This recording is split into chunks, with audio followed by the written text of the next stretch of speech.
life and business tips from this creative soul to inspire you on your journey, or at the very least provide you with some laughs.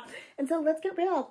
Let's get real about those thoughts that just won't stop. And you're like, gosh almighty, I don't want to live like this. Meow. Okay, so you ever see the movie Shutter Island? All right, 2010. If you've never seen it, you're welcome to watch it and come back to this YouTube video. But you're probably not going to come back to this YouTube video after you see the movie. So all I will say is it's a really good movie. And if you get a chance to see it, then you should see it. And if you like suspense, thriller, and all that stuff. And if you have seen it, then you may not have given any thought to the ending. And if you've seen it and you have given thought to the ending, then all of this will be right up your alley. And so this movie, which you may or may not have seen, I am not giving any spoilers away here. No spoilers, not ruining anything for you at all. But I remember just thinking, oh, this is a great movie. I don't remember having like any deep thoughts afterwards. But there are online threads about, what does it all mean? And so, anyhow, we have these thoughts, these things that happen in life, these recurring thoughts. And one must ask themselves, hey, is there a conscious decision being made in order to stop these thoughts? Or is there no conscious decision being made and things are just playing out and people are making decisions for them? And so when I'm looking at my life, I've been kind of basically living out of a backpack for 45 days now. Well, I recently picked up my car. And so I pulled some stuff out of storage, threw the backpack in the car, drove across country, and I'm on another house sit. So I am in someone else's house. That is not my map over there. But I was saying to myself today, oh my gosh, I feel so tired. I know I need to get back to clients and return phone calls and return emails and review projects and get this other stuff edited and online and finish creating these packages so I can sell them. And I need to 10x my income. There's just, the list is long, which totally sucks because honestly on this channel, like maybe 2 months ago I was talking about, my to-do list, I'm checking things off. And I gotta tell you, when you have a major life event like, illness or loss of job or unexpected family member that needs your assistance, death in the family, or mold growing in your home so that you can't breathe and you have to suddenly leave your home. Yeah, these kinds of things can really mess up your flow, can kind of shake things up. And honestly, in life, sometimes we do need a shake up. We need to get out of that comfort zone and figure out, well, how would we handle this disaster, this crazy, crazy moment that is happening? How are we going to handle it?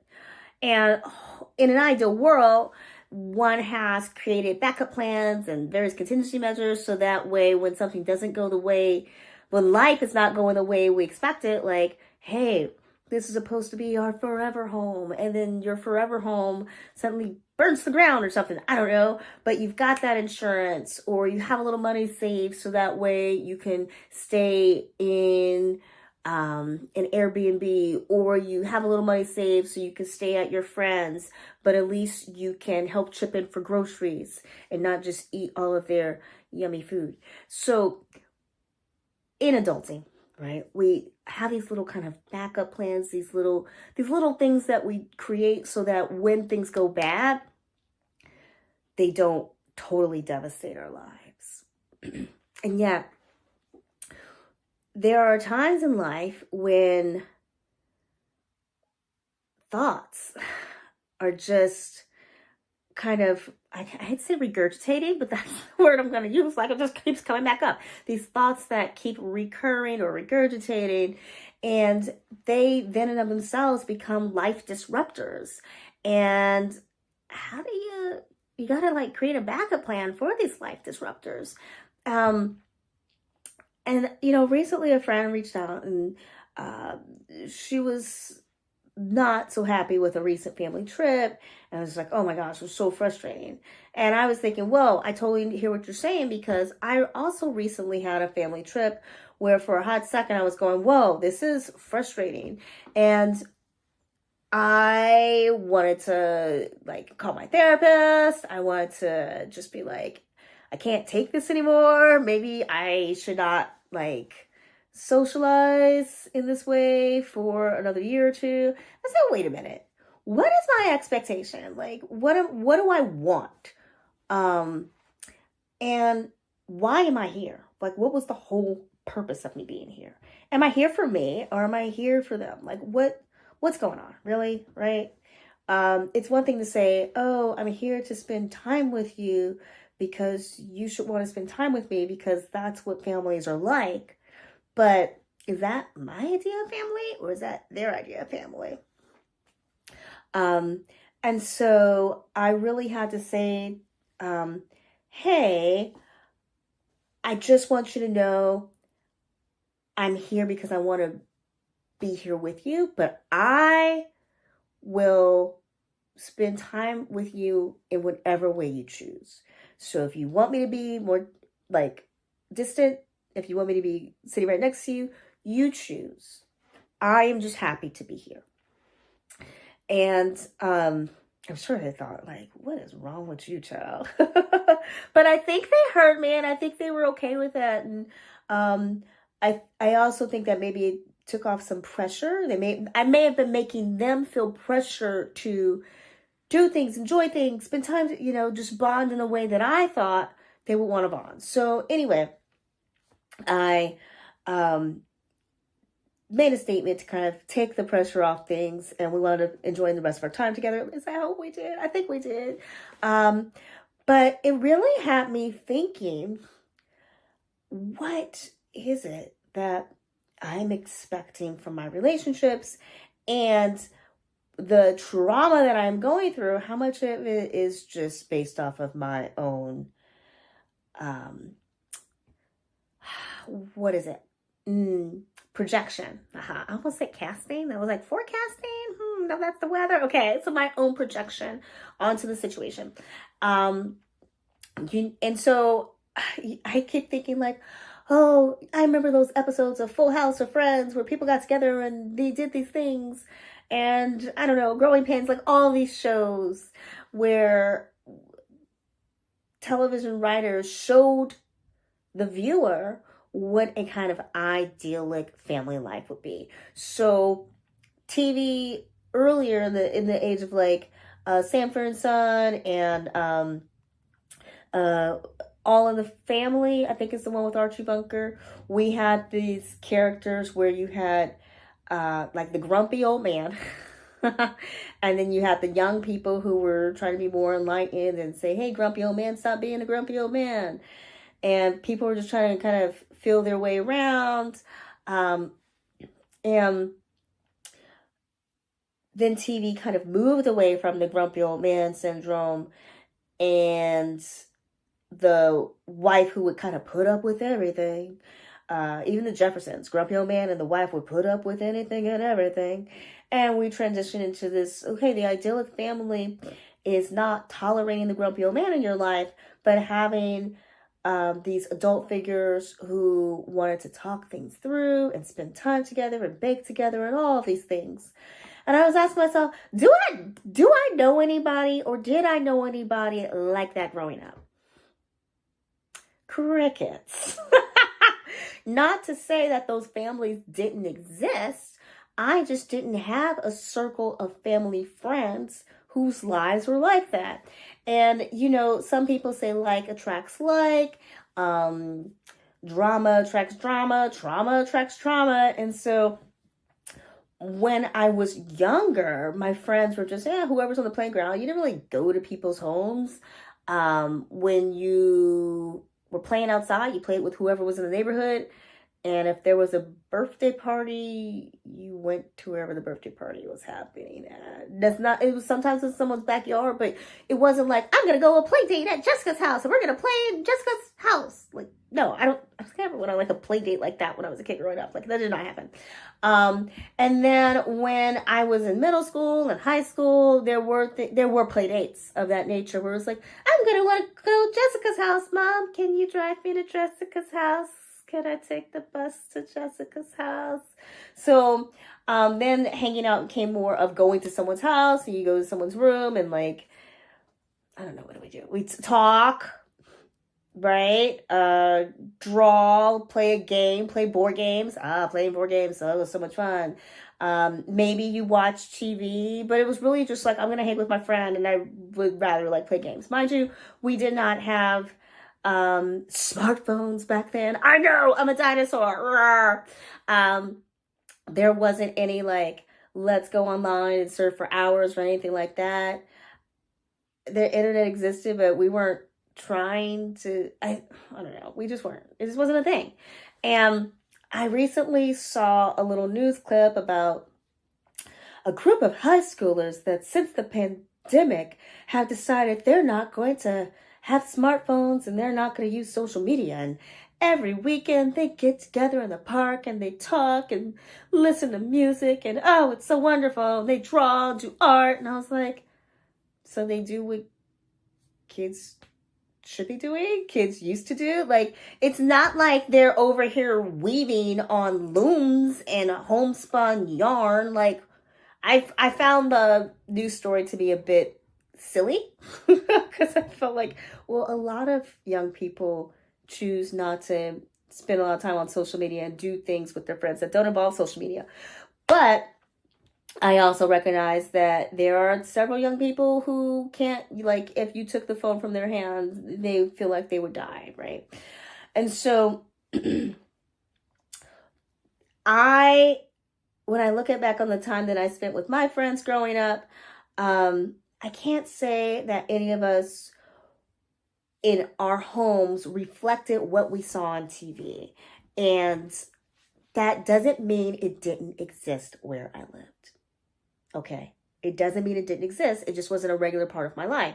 And so now that I'm older, my friends are older, and I see how great they are with their kids and just how they're really making those TV lives for their families.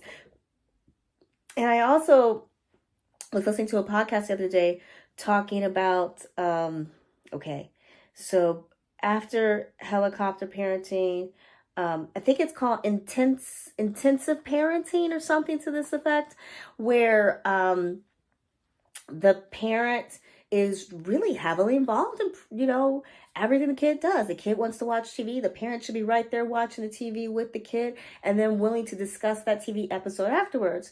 And for a second, I was like, yeah, that's a really good idea, because if there's these kids are watching TV shows that are supposed to help educate them. Like, I remember watching, I was watching like, I don't know, Full House or something.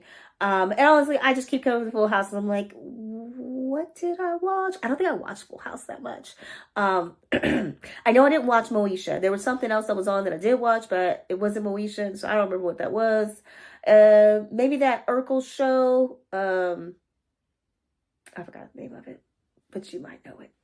I don't know, the Cosbys, right? Well, the Cosbys was really a show that the whole family would watch together. But if the child was sitting and watching a show by themselves, I don't know. Sabrina the Teenage Witch. Notice I am naming all American shows. There was no like, I am so into Japanese anime right now. That was not happening for me. And when that became cool, I was like, nah, I'm still not interested.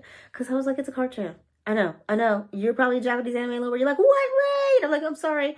It just felt like a cartoon, and I don't need my cartoons to be dark and like super crazy. And yeah, I need a happy ending and no gore. But anyway, moving on. I did not like the Sailor Moon. That was just not okay. Their voices were squeaky and annoying, and I didn't get it. But point being, if it wasn't a show that was designed for the whole family to watch, and I was watching by myself, a lot of times shows back in the day were supposed to give you some sort of moral lesson. They weren't just there to entertain you. Like, Okay, I've only seen like a touch of Scandal. Right. But at the end of an episode of Scandal or Grey's Anatomy or Succession, I don't know, is Breaking Bad, The Big Bang Theory. I'm just gonna list shows that people, the Game of Thrones, Rings of Power. I can just go on and on. How many of the shows have a moral embedded into, like a obvious, let's talk about it, life lesson moral per episode? I'm not talking about, oh, well, this person is really a very strong female character who doesn't put up with anything, is willing to fight towards the end, serve family. That's like an overarching storyline moral. I'm talking about end of episode moral. NCIS is CSI Miami. I used to love that CSI Miami. Oh my goodness, it was so funny. I was trying to explain to someone how CSI Miami really is an excellent show because it's humor. It's not intended to be taken completely seriously. If you watch interviews with the cast, they will say the same thing. And they were just like, what are you talking about? I found it so annoying because I thought it was serious. Like, no, of course not. I could probably do an entire video just dissecting CSI Miami. But anyway, we will not right now because we are talking about the idyllic lifestyle. And so given that today's shows don't really seem to have, a lot of shows don't seem to have a moral baked into the end. These shows are designed simply to be entertaining. That's it. And, you know, I'm now like thinking, like, when did TV shows go towards just being entertaining as opposed to helping us deal with life's bigger issues? Because even when we had the grumpy old man syndrome, the grumpy old man didn't understand the times were changing, but there was always someone in the room who did and could help the grumpy old man understand that. But I can't think of a single show. Maybe drop in the comments below if you can think of an American show that is on TV today, not in reruns, not in syndication, that has a moral at the end of each episode. No overarching, but the end of each episode, a clear moral. Not where you have to like dig deep and die. What does that mean? I guess that show This Is Us. I don't know. I didn't watch that show. But people are always like, oh my gosh, I watched it, it was so deep and I'm going to cry. So maybe that was a show, but it's not on anymore. And then the other show I can think of might be The Good Place. But that show had philosophy baked into every episode. I'm not necessarily... I'm hesitant to say there was a moral at the end of every episode. But that's also not on anymore. So I don't know, people. Give me the name of a show. Why does this matter? Because when it comes to expectations of spending time with family or friends, I have this vision of what I think is the ideal way to spend time with someone that you don't see very often. But I don't think my vision actually matches the reality of how most people spend time together. Right? I went online and did a search, and you could do the search too. Visiting family or visiting in-laws and only watching TV. Just look it up. You're going to find so many threads of people going, oh my goodness, I went over to see Nana and all we did was watch TV, blah, blah, blah. And like, is there something else we're supposed to be doing? I mean, if you think about it, if you're visiting for more than an hour, if you're visiting for like an hour or two, then you're probably social talking, right? If there's kids involved, maybe there's playing with the grandkids. But if you're visiting for more than 2 hours and there's no kids involved, maybe you're visiting for a couple of days. And when you're not there, if that person normally is watching TV and maybe doing a crossword, there's only so much they're going to feel they can talk to you about during your visit. And after a while, they're probably going to be like, I think I want to watch TV because I think we've talked about everything. Right? Like, I think, no. Is there anything we haven't talked about? Because you've been here for like 3 hours now, right? So it just makes sense. And, you know, when I think about going on trips with family members, I haven't gone on a whole lot of trips with my family members. But the idea of, people arguing and not getting along, and this person doesn't want to do anything, all the stress that comes along with it. Is it stressful and annoying because the people aren't doing what we want them to do, or what we thought we want them to do, or how we thought they react, that they're not enjoying things the way that we had hoped? Or is it stressful and annoying because we feel like our contribution and efforts aren't valued? Right? So I know if I paid for a family member to go on a trip with me and then they just complain about everything the whole time, I would feel horrible. I'd be like, well, holy F, why are you here? Because I thought I was doing something nice, but apparently I feel like I'm just making you miserable. That wasn't my goal at all. I don't feel like my efforts are recognized and valued. And then that also kind of comes to, well, did I take their needs into consideration when planning this trip? Was it a trip that I already wanted to do? And I said, hey, I'm gonna go to Waka Wooka Wooka. Would you like to come? I know you don't get to travel much, and I would love to take you if you want to come with me, right? And so if they were like, yes, I want to come, and I invited them to pick activities, and they said they don't want to participate or something, and then if I knew this up front, that's one thing. If we get to Waka Waka Wooka, and the first thing they do is complain about their hotel room, I would kind of be like, whoa, like, I'm paying for everything, and I've given you your own room. This is what worked for my budget, right? Like I took a family member to New York, and they were complaining about the room right away, and the room wasn't the greatest, but I was kind of like, this is what's in my budget, we don't really have much other choice right now. And I did take into consideration your needs. And I thought, I had to make some decisions in terms of, well, if you need medical assistance, how fast can I get to you? Right? And so as opposed to having something that's a little nicer looking further away, I'd rather have something closer. So complaining the whole time ain't making me want to pay for anything else. Right? So there's that. Or is the person complaining because they have lack of control, because they know that you've paid for everything, and they feel like, sometimes we say things and do things not because we really are unhappy with those things, but because we feel powerless. So is someone complaining because they simply feel like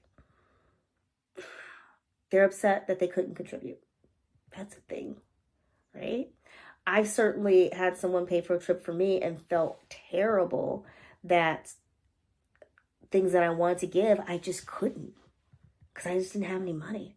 I remember my sister was kind enough to take us to Hawaii. She took me and her 2 daughters. And I think I purchased like Cheez-Its. And food is very expensive in Hawaii. And I also had like a lot of dietary issues. So I could not afford to eat the way I would have liked to have eaten. I could barely afford to eat. And, her deal was, get your plane ticket and I will take care of the hotel room. Just get your plane ticket, right? And I think I shared a room with them. I think I slept like on a chair. Now that I think about it, like I think there was like a little footstool and a chair that I remember like trying to scrunch up in, and I remember like scrounging up enough money in my bag to go buy some Cheez-Its, because everywhere I went, the food prices were insane and I couldn't eat any fast food. So I got like a box of Cheez-Its or something like that and took them at the hotel. And I was so excited to have these stupid Cheez-Its. And my nieces saw them, were like, oh, can we have some? And they finished my Cheez-Its. And I was, in my heart, I was like crying. Not really because I didn't want them to have the Cheez-Its. I mean, I was hungry. But because I thought, oh my God, why did I come on this trip? This is such a beautiful place. They were so nice to invite me. I can't afford to do anything I want to do. And I can't afford to show my gratitude for their generosity and treat them to something. And so I'm frustrated that, you're asking me how much to tip at the restaurant. And I'm thinking, well, should I even say anything? Because you're not even tipping anywhere near what I think would be appropriate. And I can't even add any extra money to the pot so that you can make what I feel would be an appropriate tip. And I don't want to sit here and watch you get upset with the kid for getting sand in their hair, because in my book, that's what kids do. You get sand in your hair. Like, you're at the beach. It's okay.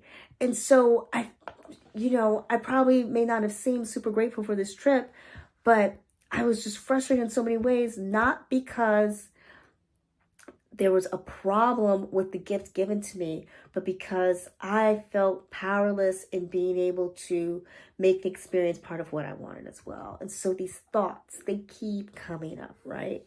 And these thoughts that keep coming up, they can just lead to outbursts and arguing with family members and friends, dissatisfaction at work, dissatisfaction just sitting in a room by yourself. I have, with the whole move, and I've just been so exhausted. And this is probably, well, gosh, I've been here 2 days, 3 days. So I drove my car cross country. So now for like the last 3 days or so, I have been in one spot. I have most of my belongings. I have most of my necessary belongings. I have all of my necessary belongings with me. Because there's still some stuff in storage in a completely different state. But I have the things that I need. And I just keep wanting to go to sleep. I'm like, gosh, it's 2:00 in the afternoon. I just want to take a nap. I don't want to sit here and get online and do work and do all my business stuff. I want to go take a walk, but I know I shouldn't go take a walk. I know I have work that needs to be done. And it's so quiet right now. I don't even want to do this work. I just want to go to sleep. And so my mind just keeps coming up with all these thoughts. And I start to beat myself up on, why aren't you getting stuff done? Why isn't this happening the way that it needs to happen? You said this was going to be the day you're going to get all this stuff done. You're not doing it. You don't want to find another job, and yet by not doing the things you're supposed to do, you're forcing yourself to be in a position where you're going to have to go back to working for someone else. You don't want to do that. You got to get your ish together, but you're so tired. And so all these thoughts are just like battling in my head over the last couple of days. And one thing I said to myself was, okay, you haven't had your vitamins in almost 2 months. Would getting your vitamins make a difference? Would that help your energy level? Like, clearly you're still adjusting to being settled. And I'm going to be in the same place for 3 weeks. Instead of having these outbursts, having these thoughts going through my mind and going, doctor, please make them stop. Oh my gosh, I can't take this. Maybe we can just find little moments of gratitude and just start somewhere. And maybe that, for me, that started to be, okay, so vitamins. Let's pull together a little bit of money so that we can get those vitamins and have the energy start to be grounded again. And as your energy is grounded again, start doing some of that work that is piled up. Definitely take a look at the stuff that is completely urgent, and your house will be on fire if you don't tackle it right away. Maybe the house is on fire. So get the bucket of water. Take the vitamin, get the bucket of water, to douse the fire, then put the bucket over the fire so the flames are completely extinguished because you don't want it to like flare back up. And, you know, as you put out one fire at a time, keep breathing.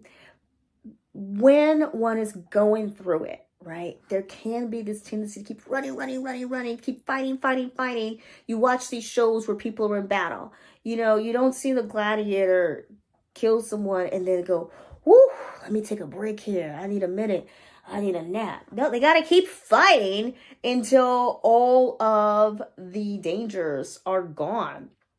And that's how my life has been feeling. It's just that I'm in battle and I'm fighting till all the dangers are gone. But it doesn't really have to be that way, does it? Yeah. And I know I've talked about expectations in other videos. And I don't necessarily think that fighting is the direct result of unbalanced or unrealistic expectations. But I do think that the ability to have the argument stop, have the noise in one head stop, does relate to what little contingencies have been in place, and what grace is being given to oneself around the expectations that one has of themselves. Like, did I just say it all comes back to expectations? I may have just said that. I don't think that it's completely possible to live a conflict-free life, but we can live a happier life. And I think my life would be happier if those vitamins come a lot faster. No.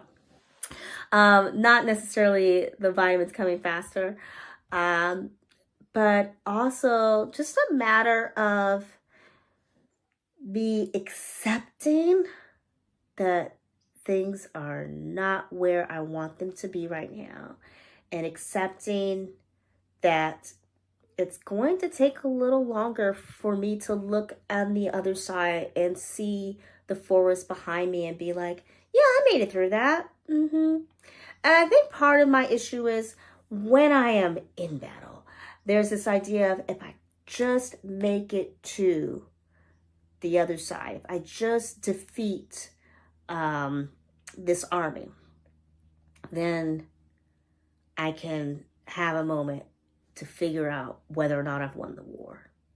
Or that will feel like I've won the war, maybe. But I guess you don't really win the war until you're dead. I mean, I don't know. Is life just a series of battles?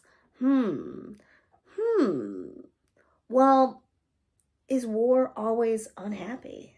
I mean, when you're at war with yourself,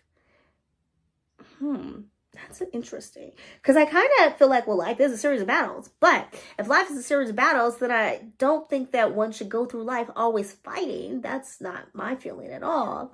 I think life can be pretty happy for a lot of people. Like conflicts, reduced conflicts. I almost said conflict free, but very reduced conflicts. And so, now I feel like I need to double check the definition of war. Because it seems like one has won the war when one is dead, per se, right? That's when there's no more risk of an invasion or any kind of bad things happening because you're dead. But I don't know. What do you think? Maybe the war is not life in and of itself and is much smaller. Maybe winning the war is just achieving one's goals, checking those things off the list and feeling at peace. Maybe that's winning the war, is just feeling at peace, which in that case, I could probably win the war much sooner than I think. It doesn't have to be in a few weeks or months or years. I could probably win the war today by just taking a moment to figure out what would make me feel at peace. Aside from getting these vitamins in the mail, because I'm just feeling like, I just want to sleep. So with a little bit of vitamin burst, I can definitely, hopefully, possibly, maybe get more things done. But yeah, as much as I love talking to a therapist, talking to friends and all that stuff, it's really up to me to figure out how to quiet those voices in the head that make you go, please make it stop. And just stop beating myself up and torture myself. So there's that. And so, my friend, what is the moral of this story? Just like a late 80s, early 90s sitcom, the moral is be kind to yourself and know that at the end of every storm, there will be a rainbow. Or at the end of every rainbow, there's a pot of gold. Or at the end of every pot of gold, there's a little leprechaun doing a little dance. I'm a little leprechaun. I'm a little leprechaun. So yeah, be kind to yourself and just know that you're going to go through it. You're going to go through it. It's going to be annoying. You want the voices to stop. You want the drama to stop. You want the fighting to stop. But maybe, like me, that idealistic life wasn't really something you were heavily exposed to, and that's okay too, because you can still find ways to, create peace for yourself. So with that being said, I hope you found this somewhat useful and helpful. I have certainly enjoyed making this video. Until next time, peace.